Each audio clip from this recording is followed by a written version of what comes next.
joining us today to listen to another podcast in our series on digital transformation. I'm Jeff Welk, Director of Strategic Planning and Execution here at Oyster Consulting, and I'm excited to have with me today two leaders in their fields, also from Oyster Consulting, Manager Director Ed Wegner and Director David Alschull, both veterans in this industry with very different backgrounds. And we put together an information-packed few minutes focusing on the many different aspects of digital transformation. You may recall that we kicked off the podcast series on digital transformation by simply introducing the basics. We talked about what it is, why it is so important, how to engage and remain engaged with your strategy, and who the key benefactors are of current day digital experiences. Our complete podcast series takes a deeper dive into each of these four distinct areas. So let's get started today with a more in-depth conversation about what is meant by digital transformation. Now, this may shock some people, but digital transformation is not new. It's actually been around for a long time. Yet, like in many other areas, the industry keeps tracking and tacking on new words or phrases to some very basic business philosophies. Automation, robotics, digital X, robo, bots, ecosystem, tech stack. Lots of terminology to help package and generate new excitement and interest for what's really critical, long-standing, successful business practices of leveraging modern-day technology to increase efficiencies, raise consumer satisfaction, and drive revenues and profitability in the end. But while the underlying goals of digital transformation remain largely steeped in traditional business strategies, today's technology and the incredibly rapid speed of change it enables creates new challenges for firms of all sizes in keeping up with the developments, navigating through a seemingly constant environment of change, and doing it all with a clearly articulated and mapped out digital transformation plan that encompasses all sides of the business. So let's get started with today's discussion. And to do that, let me turn to Dave Alschull first. So Dave, why don't you give us a brief background on yourself, and then please share your thoughts on what digital transformation means. Well, thank you, Jeff. And firstly, let me say I'm excited to be here with yourself and Ed to talk about this very important topic, digital transformation. So a little bit about myself. I've spent over 30 years of my life in the financial services industry. Like Jeff mentioned earlier, I've been directly involved with digital transformation since the mid-1990s. I helped Dreyfus build a brand new broker-dealer that was a paperless office along with a digital workflow.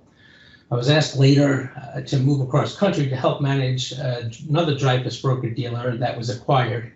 It was one of the industry's first online self-directed broker-dealers. So throughout the rest of my career, digital and/or technology has always been present as well as embraced. All right, enough about me. Let me get started about the topic here today.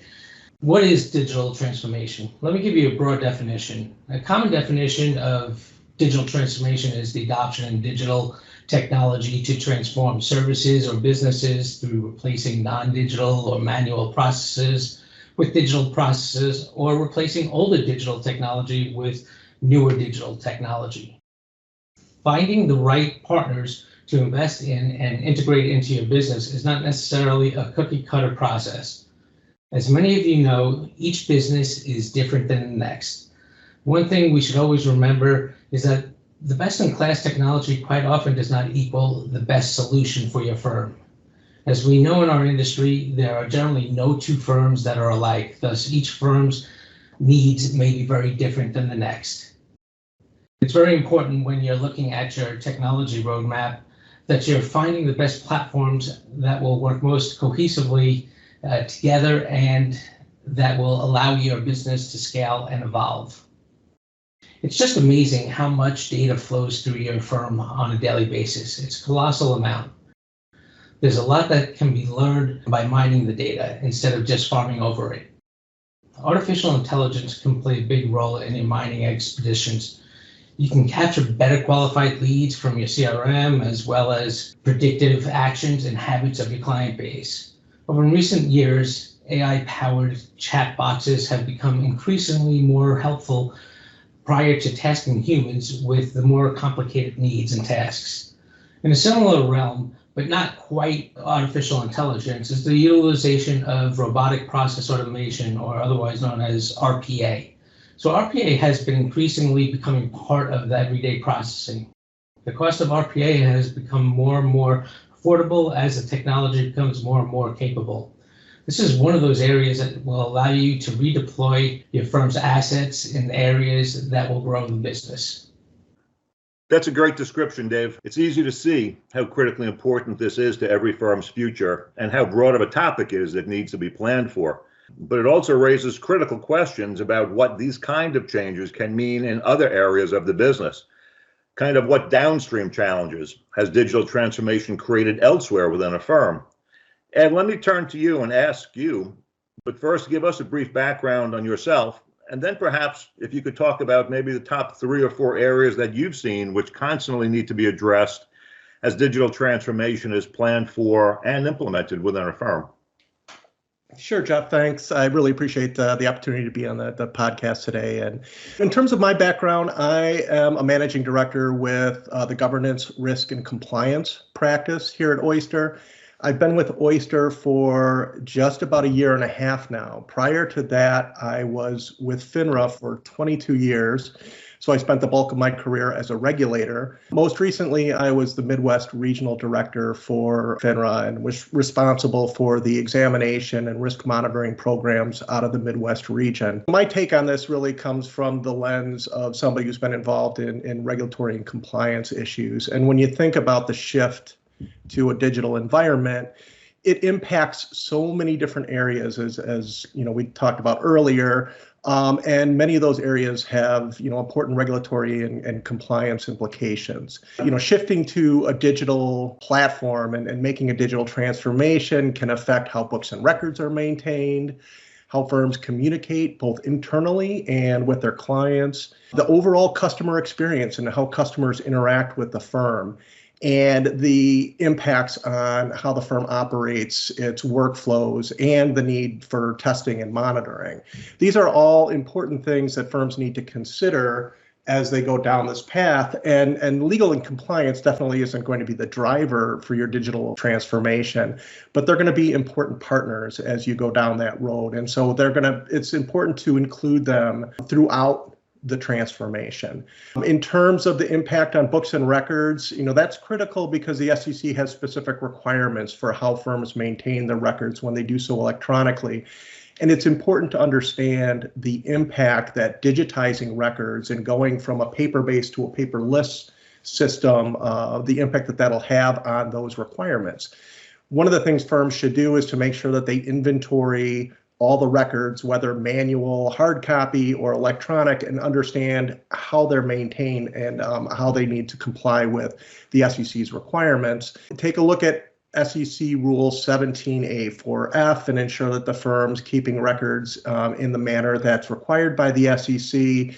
And involving legal and compliance in this transformation will be critical.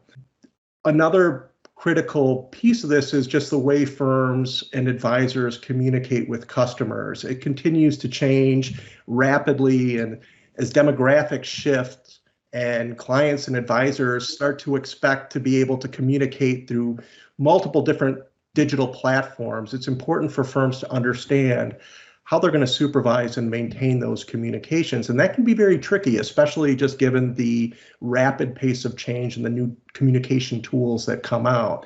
FINRA and the SEC continue to issue new guidance on how to supervise and store electronic communications. And as firms go down this path, they need to look at how they're communicating internally and with clients and make sure that they're complying with the guidance that comes out from the regulators. And it's not just communications. Digital transformation impacts many of the ways that customers interact with the firm, including how accounts are opened, how transactions are executed, the impact on how firms assess things like suitability, how disclosures are communicated to clients, and importantly, how customer information is secured and kept safe. These are important regulatory considerations that you need to consider as before you do the transformation as it's planned and as it's implemented. And then importantly, it's before the digital transformation is implemented, it's important that there be testing to make sure that things are working as they're expected. And then that testing happens regularly after the processes are implemented to make sure that they continue to work as they're expected. One important thing, the SEC recently issued a request for comment on firms' use of digital engagement practices. The Commission acknowledged the benefits that digital engagement has, including increasing access to the securities markets for retail investors. But they also stated that they want to really understand and mitigate the risk to investors in the market as firms continue to become more and more digital. It will be interesting to see what kind of information they get as part of this request for comment and to see how that impacts their rulemaking as a result. But overall, I think firms just need to be thoughtful in terms of the transformation and the impact that it has on their regulatory and compliance risk, and making sure that they include legal and compliance throughout this process to make sure that they're managing and mitigating those risks throughout. Thanks, Ed. And it's amazing how critical some of those elements are, and the fact that many individuals probably don't even take them into account at the early stages of thinking about a digital transformation strategy. You really make it easy to see why the formation of a digital transformation strategy is not something to be taken lightly nor developed in a vacuum. An initiative with this level of importance needs to be properly planned for, navigated through carefully, openly discussed across an organization to ensure that all aspects of the change are accounted for and that there will be complementary plans in place to address them, and in what sequence, as you just described. In the couple of minutes we have left today on the topic of what digital transformation is and what it means for a firm, I'd like each of you to give our audience a closing thought on the topic. Dave, perhaps you go first, and then Ed. Sure, Jeff. I'd like to close with digital transformation can mean a lot of different things to a lot of different people. It can mean a method of unifying data from multiple silos. It can be part of a green initiative due to paper reduction. It can create great efficiencies, reduce unnecessary redundancies, lower NIGO rates, and so on. But one thing to remember, digital transformation is not a one and done event. It's an ever evolving process for growth. No, in terms of my perspective, my sense is that the transformation to digital for every firm, I think, is going to be inevitable as demographics shift and advisors and customers are going to want to interact with their firms through digital platforms. And so I think if you haven't done it now, it's coming.